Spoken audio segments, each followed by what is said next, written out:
Selamat sore Tribuners, senang sekali saya Salma kembali menyapa tentunya di special interview. Tribuners, hari ini kita sudah kedatangan Ketua DPC Kota Ambon, Pemri Tuana Kota. Seperti biasa Tribuners, selama 30 menit ke depan kita akan berbincang dan kali ini sudah bersama dengan Ketua DPC Demokrat, kita akan berbincang bagaimana arah Demokrat Kota Ambon menuju pemilu 2024. Oke, langsung saja kita sapa Tribuners. Selamat sore Bang Pemri. Selamat sore untuk kita semua. Oke, apa kabar hari ini Bang? Luar biasa. Baik sekali ya. Sekali. Oke. Nah, Abang Pemri dan juga Tribuners, mungkin sebelum kita bicara lebih jauh bagaimana arah Demokrat menuju pemilu 2024 nanti, ini Tribuners juga untuk diketahui bersama, Bang Pemri ini baru saja ditunjuk sebagai Ketua DPC Kota Ambon dan baru ditetapkan bulan Juni kemarin ya Bang ya? Oke, dan bertepatan bulan Juni kemarin. Dan juga ini Abang Pemri juga adalah Ketua DPC termuda di Maluku, di semua partai yang ada ya. Oke. Abang ngomong-ngomong, kapan pelantikannya jadi Ketua DPC? Iya, Kak Salma. Jadi Ya. kita ini sudah dibentuk kemarin panitia pelantikan. Namun pelantikan ini kita juga harus menunggu waktu dari DPP untuk menyesuaikan. Jadi rentan waktu kepastiannya itu memang belum tahu kapan, tapi tim panitianya sudah dibentuk dan kebetulan juga kami diberikan kepercayaan menjadi ketua panitia untuk pelaksanaan pelantikan ketua DPC se-Maluku di 11 kabupaten kota. Seperti itu, Kak Salma. Tapi ini sudah pasti ya, itu makanya kenapa sekarang Bang Pemri jadi pembicara untuk membicarakan bagaimana arah Demokrat di 2024. Tapi sebelum kita bicara itu lagi, Abang mungkin Abang bisa berbincang sedikit dulu. Bagaimana sih awal mula Abang bisa masuk ke Partai Demokrat? Iya, jadi flashback ke belakang sedikit. 2017 saya menyelesaikan studi S2 saya di Universitas Kristen Satyawacana. Kemudian diberikan ruang untuk kami menjadi tenaga ahli di Komisi 4 DPR RI. Yang pimpinan komisinya waktu itu Bung Michael Watimena. Jadi langkah awal di situ mulai kita terjun dalam dunia politik. Seperti itu Kak Salma. Berarti Partai Demokrat adalah partai pertamanya Bang? Iya, jadi ini pertama dan yang hati beta. Oke. Apa yang bikin Abang tertarik dengan Partai Demokrat? Yang pertama, saya tertarik itu ketika Bung Agus Harimurti Yudhoyono terpilih dalam Kongres tahun 2020. Di situ saya melihat bahwa dari semua partai yang ada, Demokrat sudah menunjukkan regenerasi yang nyata. Dan ini adalah ruang bagi kaum milenial untuk masuk dalam dunia politik. Dan di situ saya melihat bahwa Demokrat sangat membuka ruang bagi siapa saja untuk bisa bergabung bersama Partai Demokrat. Oke, berarti termasuk kaum milenial ya Abang ya? Ya. Berarti bisa jadi nanti susunan pengurus baru di bawah kepemimpinannya Abang ini akan diisi oleh milenial? Iya, jadi Kak Salma, kemarin kita sudah menerima SK-nya dan waktu penyusunan kepengurusan di dalam struktur Partai Demokrat Kota Ambon hari ini itu 80% itu anak-anak muda. Wow. Jadi kurang lebih di umur 30 tahun ke bawah itu diisi oleh anak-anak muda dalam kepengurusan yang saya pimpin di kota. Seperti itu. Sisanya senior-senior kami mengisi kekosongan di 20% itu. Seperti itu Kak Salma. Jadi memang ini juga yang menjadi keinginan utama Abang untuk mencalonkan diri sebagai Ketua DPC Partai Demokrat Kota Ambon? Iya, jadi memang ini adalah sebuah mimpi kami.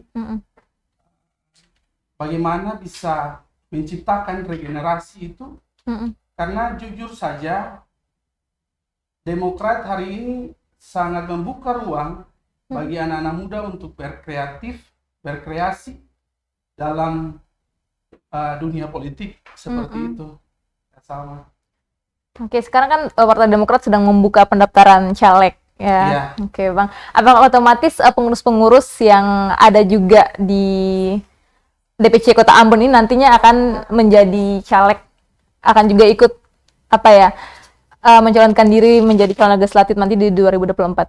Iya, jadi harapan saya sebenarnya lebih senang kalau ada anak-anak muda yang berpotensi, baik itu sebagai kaum milenial maupun tokoh perempuan, tokoh masyarakat, tokoh pemuda, itu kami membuka ruang seluas-luasnya sehingga kolaborasi, sinergi antara kami di kalangan anak-anak muda tuh lebih maksimal. Karena jujur saja saya harus sampaikan tanggung jawab kami hari ini yaitu untuk generasi di bawah kami. Bagaimana kami menciptakan sebuah dinamika politik yang baik untuk generasi di bawah kita, karena kita bertanggung jawab bagi generasi di bawah kita. Kalau hari ini kita tanamkan baik, saya yakin pasti ke belakang juga pasti dengan baik juga, seperti itu. Oke. Bagaimana sebenarnya gambaran Demokrat terhadap peran milenial di partai? Ya, sejauh ini sih kalau kita lihat antusias ya, itu baik dari tingkat pusat sampai ke daerah. Dengan kepemimpinan AHY hari ini, itu membuat sebuah revolusi besar yang ada pada bangsa dan negara ini. Milenial merupakan kekuatan. Seperti yang Mas Agus biasa sampaikan, muda adalah kekuatan. Dan ini yang harus kita mainkan dalam pesta-pesta demokrasi, baik di tingkat nasional sampai ke tingkat daerah. Nah, Bang, kan semua parpol bukan cuma Demokrat saja yang menyasar anak muda, anak milenial. Lalu apa yang membedakan Demokrat dengan partai lainnya? Kalau Demokrat sendiri, sebenarnya ruang-ruang lintas sektoral itu dibuka, kerannya dibuka. Mau ke tokoh agama, tokoh masyarakat, tokoh pemuda, ke siapa aja kita buka.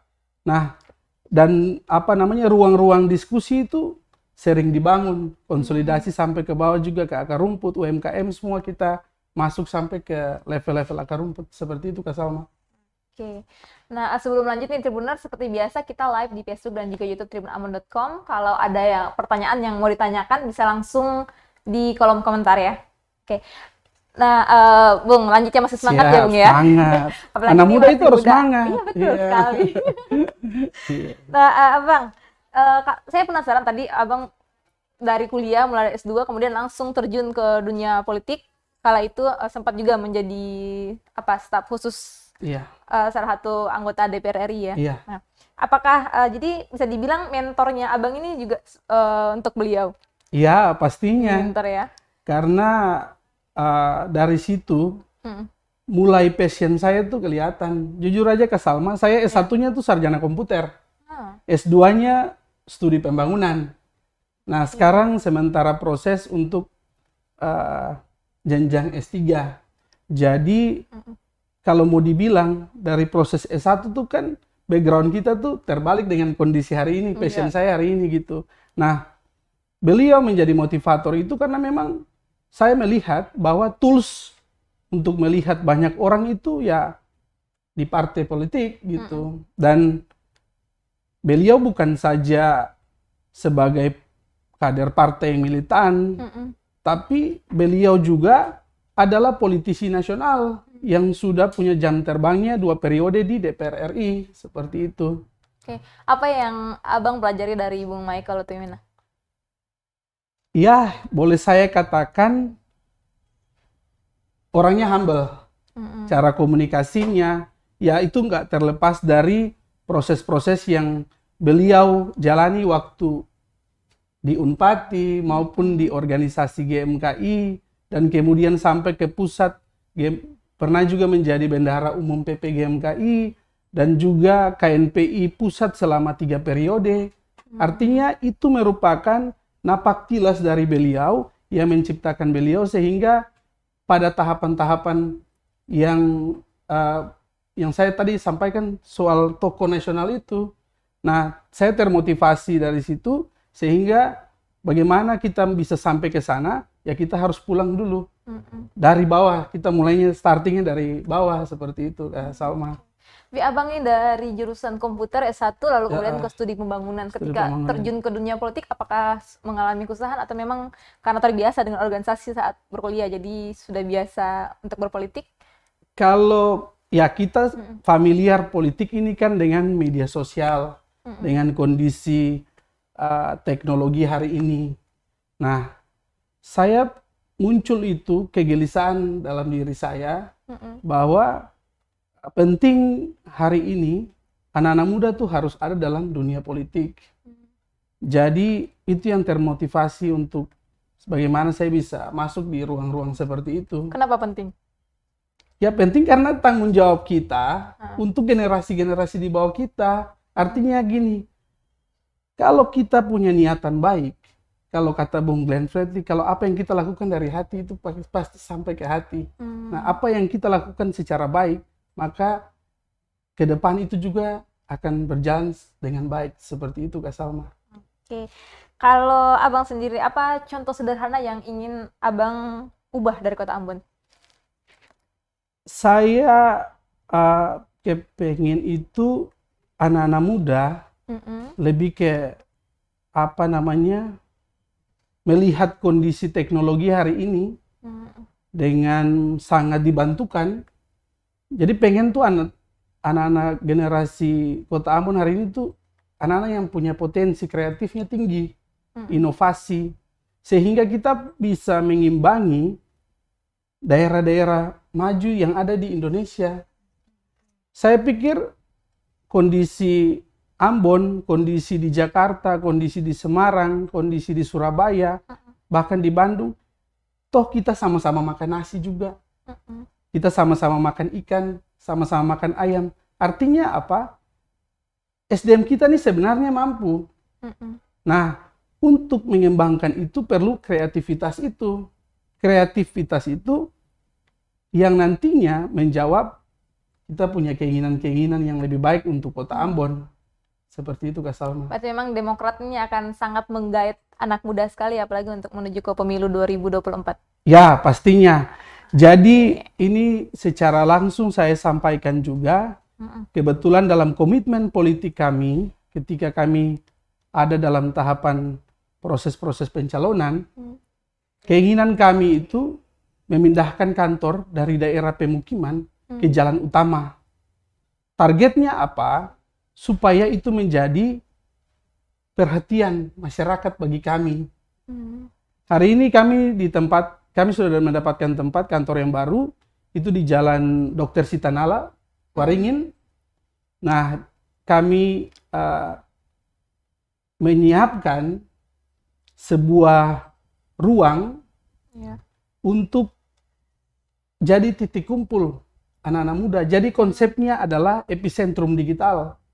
Jadi itu yang nantinya kami bisa menarik perhatian anak-anak milenial untuk ayo ke sini ke Demokrat, kita diskusi. Kita siapkan kopi secara gratis, kita siapkan wifi secara gratis, kita siapkan teh secara gratis. Dan bukan saja soal itu, tapi SDM kepengurusan kami hari ini, itu diisi oleh anak-anak muda yang baru-baru selesai sekolah, baru selesai studi. Ada yang S1, S2, ada yang bahkan sudah S3 juga. Artinya kami ingin ruang-ruang diskusi itu dihidupkan. Nah, hari ini anak-anak milenial ini penting untuk kita menggiring mereka ke situ. Sehingga ruang perjumpaan itu menjadi titik kumpul teman-teman yang baku kenal, jadi baku kenal. Terus yang kesulitan dalam penyelesaian skripsi atau proposal atau tugas-tugas akhir, ya kami bantu juga di situ. Karena SDM yang tadi saya bilang, SDM kami di kepengurusan itu lintas ilmu, ada yang hukum, ada yang ekonomi, ada juga yang kesehatan. Jadi kami sangat mendukung kreativitas dari anak-anak muda di Kota Ambon. Jadi bukan cuma cerita kewel-kewel misalnya kayak orang Ya, bahasa. ya. Kita sebelum pelantikan saya perlu sampaikan bahwa kami sudah mulai kerja. Kami juga menyiapkan ambulans gratis bagi masyarakat di Kota Ambon yang membutuhkan. Seng usah bayar, kotong kasih gratis. Yang penting area wilayah tempat tinggal itu di Kota Ambon. Jadi sebelum pelantikan kotong suka kerja ke Salman seperti itu. Dan keseriusan kotong untuk menghadapi 2024 itu betul-betul DPC Demokrat Kota Ambon itu siap betul-betul. Sudah paling siap dan serius ya. Ya, artinya siap, hari ini siap, tapi kita juga kita harus mempertahankan eksistensi siap itu.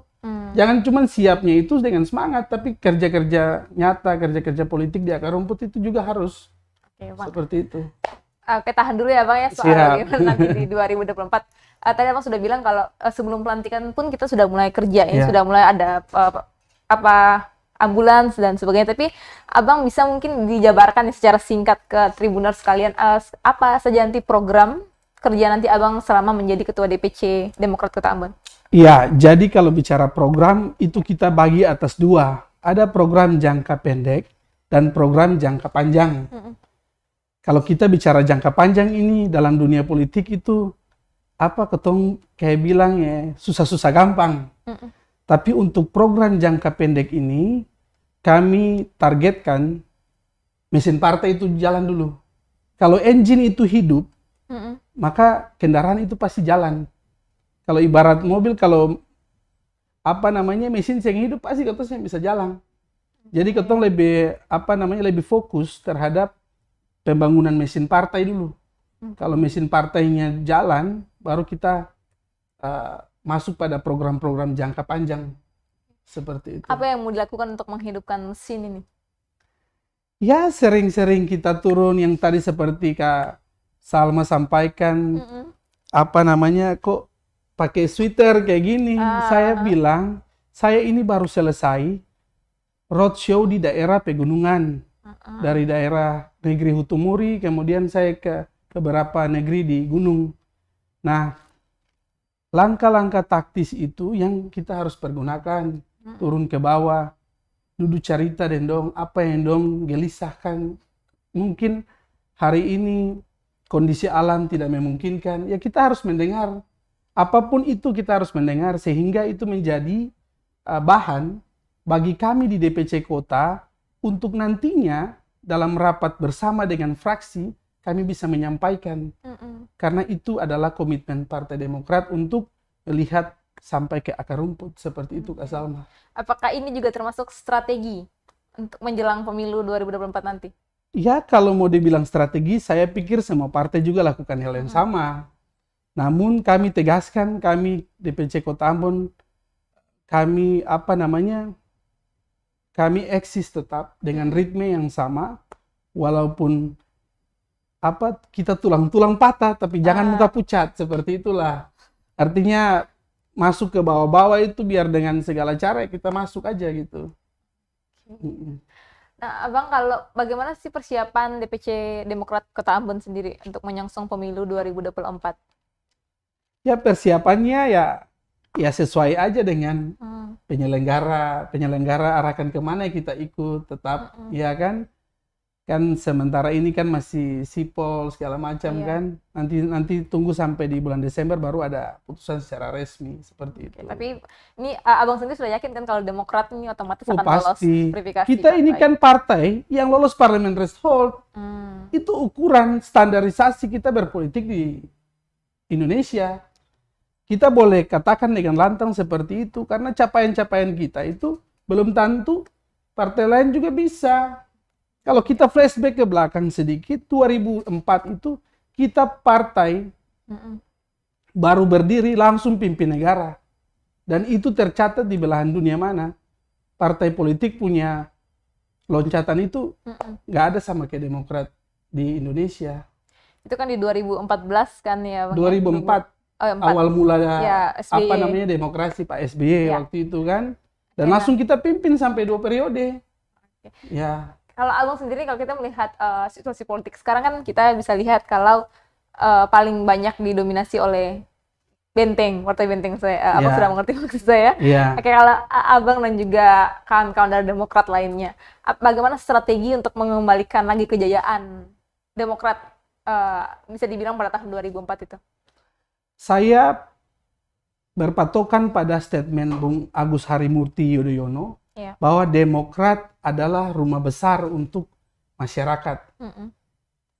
Artinya bahwa kita harus menjadi pendengar yang baik, bukan saja pendengar yang baik, tapi juga sebagai pelaku-pelaku yang baik. Nah, yang kita harus perjuangkan hari ini adalah kepentingan masyarakat, kepentingan orang banyak, keberpihakan terhadap orang-orang yang membutuhkan, seperti itu. Saya pikir apa yang dilakukan AHY hari ini dengan capaian kita dalam beberapa bulan terakhir ini itu luar biasa. Efek politik AHY di nasional itu berdampak sampai ke kami di daerah. Tanpa sadar, waktu itu setelah saya terpilih menjadi ketua DPC, saya membuka ruang open recruitment secara online. Di situ antusias orang itu banyak. Anak-anak muda khususnya. Artinya kalau kita mau membawa diri dalam ruang politik, terus pakai pendekatan-pendekatan yang sebelumnya harus ke kantor, mendaftar segala macam, ini kan ribet. Nah, kami membuka ruang yang kreatif, masuk lewat media sosial. Nah, itu yang membuat kita nanti ke depan lebih eksis dan kerja keras lagi, seperti itu. Kalau sampai hari ini sudah ada berapa kader Demokrat di Kota Ambon? Kalau secara secara administrasi, kader yang terdaftar itu sekitar 1.600-an. Nah, ini kan baru pasca kita terpilih kemarin. Kita akan kejar terus sampai target yang kita harapkan, seperti itu. Kak Salma. Oke. Kalau Abang bocoran target nanti untuk pemilu 2024? Kita melihat pada kondisi DPT Kota Ambon hari ini. Per Agustus kalau nggak salah itu di angka 350.000 sekian. Kita menggiring ini bukan dengan kerja-kerja yang banyak bicara. Karena menurut saya, trik berpolitik di Kota Ambon itu sedikit bicara, banyak kerja. Jadi kami menargetkan kemungkinan di angka 7% dari jumlah DPT yang ada. Berapa kursi nanti yang ditargetkan? Yang pastinya semua dapil itu harus terisi. Kalau hari ini ada 4 dapil, kami targetkan untuk semua dapil itu terisi. Tapi untuk target spesifiknya lagi, kami ingin merebut pimpinan DPR. Nanti kita lihat kondisi besok. Iya, karena ini kan DPT naik terus. Bisa saja pemetaan dapil ini bertambah dari 4 bisa saja menjadi 5. Nah, ini kita belum bisa memastikan kondisi-kondisi yang yang belum jelas di depan kita soal DPT, wilayah-wilayah, nanti bisa saja pemetaannya ditambah untuk dapil. Ya seperti itu. Kalau Abang sendiri nanti juga gimana? Apakah di legislatif atau eksekutif? Ya, kita mulai dari bawah dulu. Memang mimpi kita kan harus ada. Kalau kita nggak merebut mimpi itu, maka mimpi itu akan kembali dalam sebuah penyesalan. Jadi, ya kalau diizinkan kami maju, ya kami maju di DPR di Kota Ambon dulu. Iya. Oke, Abangnya kalau Demokrat Kota Ambon sendiri nih, sudah ada mungkin kader yang disiapkan untuk mencalonkan diri jadi wali kota? Ya, seperti yang Kak Salma lihat kondisi hari ini. Demokrat juga punya, ada Bu Michael, Iya. kemudian juga ada Sri Kandi, Ibu Nia Patiasina, Elviana Patiasina. Nah, kita ini kan tergantung dari instruksi DPP. Pada prinsipnya kami yang di bawah ini tetap kerja sesuai arahan dari atas. Kalau misalnya arahan dari atas, bagaimana ya kita ikut arahan dari atas seperti itu, Kak Salma. Menunggu arahan dulu ya. Kita menunggu arahan dulu. Kita nggak bisa main-main dulu gitu kan. Kalau untuk Pilpres sendiri, DPC Demokrat Kota Ambon ini tetap konsisten mendukung AHY jadi capres. Pastinya. Kita, AHY ini kan aset bangsa yang kita harus perjuangkan. Karena yang tadi seperti saya katakan sejak awal, partai lain belum ada revolusi untuk kaderisasi. Iya. Demokrat secara nasional itu sudah, AHY merupakan representasi dari regenerasi. Dan kami tetap mendukung dia untuk menjadi presiden Indonesia. Bang, kan kalau partai-partai lain kita sudah lihat ada banyak muncul-muncul deklarasi mendukung capres-cawapres. Kalau dari Demokrat sendiri untuk mendukung AHY, akan ada rencana deklarasi dilakukan dalam waktu dekat? Ya, kita tunggu juga arahan dari atas, Kak Salma. Kalau kita ini kan kader yang ada pada aturan, sehingga kita juga nggak boleh berbicara yang lebih sebelum DPP itu punya statement yang resmi. Yang pasti hari ini kami tetap menjalin komunikasi baik itu juga dengan lintas organisasi maupun juga sampai ke akar rumput seperti itu. Oke. Nah, Abang, ngomong-ngomong soal nanti target untuk di 2024 juga capres ini kan tidak bisa jauh dari koalisi. Kalau koalisinya Demokrat sendiri dengan partai lain gimana? Ya kita tetap ikut aja. Okay. Kalau dari atas ya yang sudah Kak Salma kasih bahasa-bahasa seperti itu ya kita tetap ikut juga. Karena pada prinsipnya kami ini ikut arahan dari DPP. Tapi Abang sendiri dan juga kawan-kawan di DPC Kota Ambon sejauh ini sudah sering berkomunikasi dengan partai-partai lain? Sejauh ini ya kami komunikasi ya say hi, say hello gitu kan. Artinya ini mitra kerja kami semua. Jadi dengan siapa saja kami membuka ruang komunikasi itu. Kalau gitu. Dengan Nasdem dan PKS kan kita lihat kalau di nasional AHY sekarang sedang mesra-mesranya nih Bang dengan Nasdem dan juga PKS. Ya seperti itulah Kak Salma. Kita kalau di atas sudah kayak gitu, maka kita di bawah juga ya tetap ikut aturan mainnya seperti apa. Kalau di atas mesra-mesra ya kita di bawah juga kan harus mesra-mesra juga, gitu kan. Iya, kalau melenceng kan berarti ya selingkuh itu namanya, gitu. Memang ya, kalau di partai jelas tetap menjaga hubungan itu supaya pastinya komunikasi itu kan dia menjadi benang merah bagi setiap kami yang ada dalam kontestasi politik seperti itu.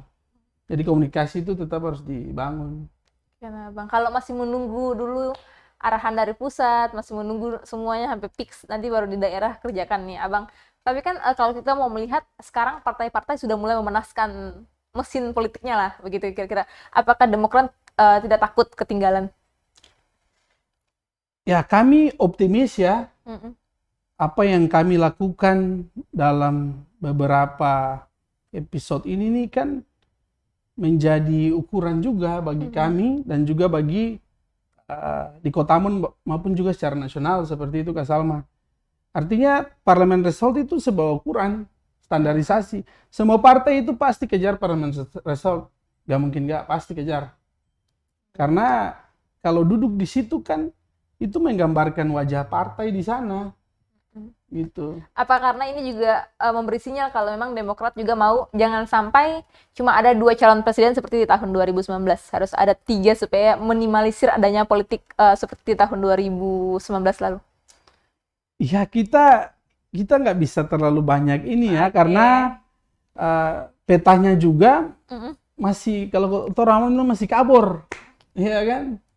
Ya, kalau bagi pengamat politik kan bisa saja punya analisa, pendapat, pandangan. Tapi kami sebagai pelaku politik utama ini, kami kan masih menunggu juga seperti itu, Kak Salma. Intinya jalani saja, lihat apa yang di Jalani depan, aja sikat, dulu. begitu. Kita fokus di bawah dulu. Mm-mm. Kalau di bawah sudah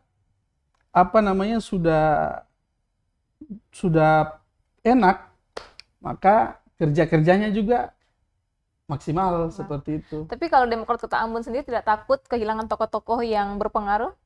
Apa misalnya kan apakah oke, mungkin saya mau tegaskan nih Bang, apakah nanti untuk pencalonan wali kota, lalu kemudian caleg, apakah Demokrat nanti cuma akan melibatkan internal saja atau juga ada orang dari luar partai? Pastinya kita harus melibatkan banyak orang ya. Tapi yang pasti kita kejar dulu kursi di DPRD karena itu menjadi standarisasi kami untuk bisa mendorong kader-kader kami dalam kontestasi pilkada. Kayak hari ini misalnya kalau untuk masuk dalam kontestasi pilkada minimal kita harus punya 7 kursi. Seperti itu. Berarti meskipun agak sedikit lambat tapi Demokrat tetap yakin bisa menghadapi pemilu 2024 dan juga memenangkan pemilu 2024. Iya, saya kritisi sedikit soal lambat itu, kayaknya nggak lambat deh. Kita udah kerja juga, udah jalan terus ini kan. Jadi yang seperti saya sampaikan tadi, kita belum pelantikan lagi, kita udah kerja gitu. Nah, apalagi udah pelantikan, berarti mesinnya tuh lebih lebih di-push biar kerjanya lebih maksimal seperti itu, Kak Salma. Oke. Iya, Pak. Nah, Bang, ini mungkin pertanyaan terakhir. Kayak Bang, selain karena milenialnya, apa keunggulan Demokrat dibanding partai lain?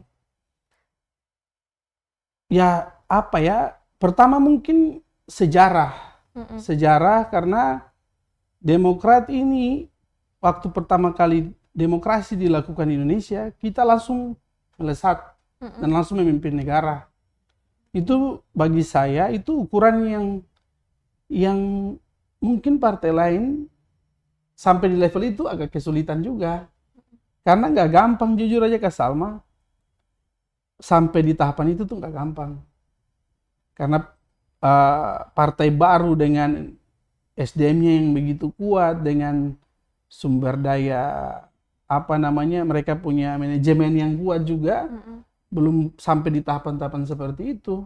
Tapi kami menunjukkan itu waktu pertama kali demokrasi dilakukan di Indonesia.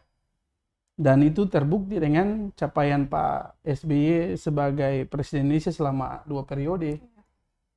Oke, ya berarti memang Demokrat berkomitmen untuk kembali meraih kesuksesan yang sama ya pada saat itu. Oke, Abang ada yang pesan yang mau disampaikan ke Tribuners? Pesan merekrut masuk ke partai gitu. Ya pesan saya bagi kalangan anak-anak milenial, jangan ragu-ragu untuk masuk di dunia politik. Jangan kita berpikir bahwa di dunia politik itu harus mindsetnya tuh duit, kepeng. Tapi sebenarnya sejatinya itu bukan itu. Tapi proses belajar mengajar di situ, proses saling belajar. Karena momen-momen yang susah kita temukan di studi maupun di lingkungan masyarakat itu pasti ada di dunia politik. Karena kita masuk di semua lintas sektoral, pasti masuk. Nah, kalau misalnya ada teman-teman yang masih ragu, masuk Demokrat saja. Untuk buka ruang seluas-luasnya bagi teman-teman yang mau kreasi. Karena anak-anak muda nih harus kreatif, harus berimajinasi, harus inovasi. Ya karena kalau nggak kita ya siapa lagi? Itu. Mungkin itu saja sekilas dari Beta. Oke, terus mungkin Abang juga bisa tambah, Abang gimana kalau caranya kalau anak muda Ambon mau bergabung menjadi Partai Demokrat? Caranya gimana? Caranya ya mudah, kalau memang mau gabung, kan kantor kita udah ada di Waringin, datang aja. Tapi kalau agak kesulitan, mungkin transportasi, mobile apa segala macam, di lingkungan sekitar atau di lingkungan tempat tinggal maupun lingkungan studi, itu ada kader-kader kami bisa langsung juga berkomunikasi. Atau juga langsung dengan beta juga bisa, silakan. Beta terbuka, media sosial selalu aktif, baik di Instagram, di Facebook, di Twitter. Kalaupun mau nomor WA juga beta bisa sampaikan. Jadi ini adalah sebuah bentuk di mana tidak boleh ada jarak dengan orang. Kami nggak mau seperti itu. Kami mau membuka tangan. Kalau ada yang kesulitan, mari kita diskusi. Mari kita pecahkan masalah bersama-sama. Saya juga nggak mau kayak ketua DPC itu harus wibawa segala macam. Ya kita ini kan orang-orang yang harus beradaptasi dengan siapa saja. Kalau kita turun ke pasar, kita harus jadi orang pasar. Kita ke lingkungan akademisi di universitas, kita juga harus jadi akademisi. Atau kita yang datar-datar saja, kita harus datar-datar juga. Ya mungkin seperti itu. Oke, Abang spill nama IG dan Facebooknya Abang? Iya, IG sama Facebook, terus Twitter sama semua, Femri Tuana Kota. Jadi nanti search aja Femri Tuana Kota, itu pasti muncul di situ. Jadi bagi teman-teman, kami membuka pintu selebar mungkin untuk berkolaborasi dengan kami. Ya, oke, Tribuners. Terima kasih Bang Femri. Siap. Sudah luar biasa sekali pertemuan di spesial interview hari ini. Dan juga Tribuners, tadi sudah banyak yang dijabarkan oleh Bang Femri. Kalau memang ada yang berminat bisa langsung dihubungi. Dan tentu kita semua berharap nanti di event pemilu 2024 nanti akan berjalan dengan aman, damai, dan tentram. Ya, saya sama Fikal Hatta mengucapkan terima kasih yang sudah menyaksikan, dan juga Bang Femri terima kasih banyak sudah hadir. Siap. Sampai jumpa di special interview di episode dan juga membahas tema-tema menarik selanjutnya. Oke, Abang, kita sama-sama ucapkan selamat tinggal, selamat sore Tribuners, dan apa toh?